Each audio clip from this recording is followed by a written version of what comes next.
और चलिए अब खबरों में आगे बढ़ रहे हैं और झुंझुनू से इस वक्त की बड़ी खबर है, जहां हाई टेंशन लाइन को लेकर के प्रदर्शन किया गया। बवाई में एईएन दफ्तर पर ग्रामीणों ने प्रदर्शन किया है और छतों से 11 केवी लाइन का जो गुजर रही है उसका विरोध हो रहा है।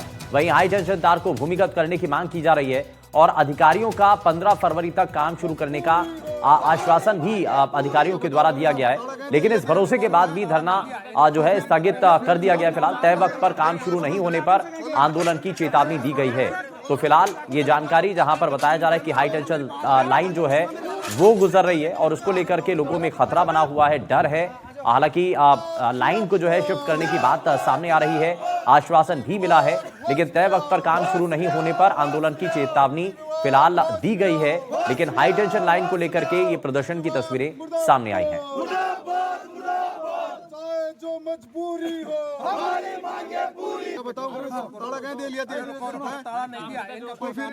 सहमति साहब यही बनी है कि 15 फरवरी से पूर्व ये काम कंप्लीट दिया जाएगा विभाग की तरफ से।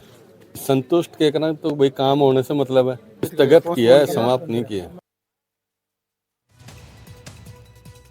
तो यहां आपने सुना कि कैसे हाई टेंशन लाइन को लेकर के बड़ा सवाल उठा, बड़ा बवाल हुआ और उसके बाद जो है वहां पर तस्वीरें फिलहाल दिखाई दी हैं। हालांकि आश्वस्त किया गया है, भरोसा दिलाया गया है कि इस मामले को लेकर के जो है चीजें साफ होंगी। रविंद्र हमारे सहयोगी जुड़ गए हैं ज्यादा जानकारी के साथ। रविंद्र बताइए क्या जानकारी है।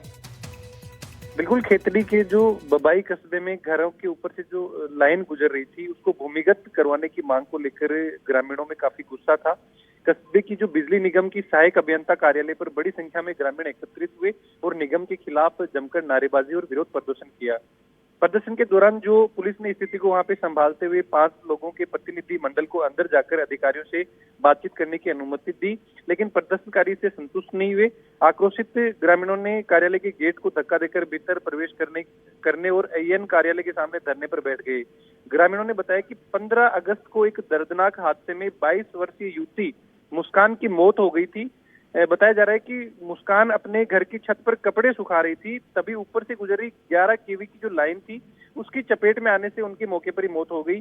जिसके पश्चात 31 दिसंबर तक पीड़ित के घर से करीब 100 मीटर दूर बिजली लाइन भूमिगत किए जाने का आश्वासन दिया गया था, लेकिन वह कार्य नहीं होने के कारण जो ग्रामीणों में काफी आक्रोश था और ग्रामीण इसको लेकर धरना व प्रदर्शन करने के लिए वहां पे पहुंचे। जिसके पश्चात विभाग के द्वारा आश्वस्त किया गया कि जल्द ही ये कार्य किया जाएगा। वह 15 फरवरी तक का अभी तक उनको टाइम दिया गया है। जी ठीक है, बहुत शुक्रिया रविंद्र इस पर जानकारी देने के लिए। तो आश्वस्त किया गया है, भरोसा दिया गया है और 15 फरवरी तक का समय भी दिया गया है।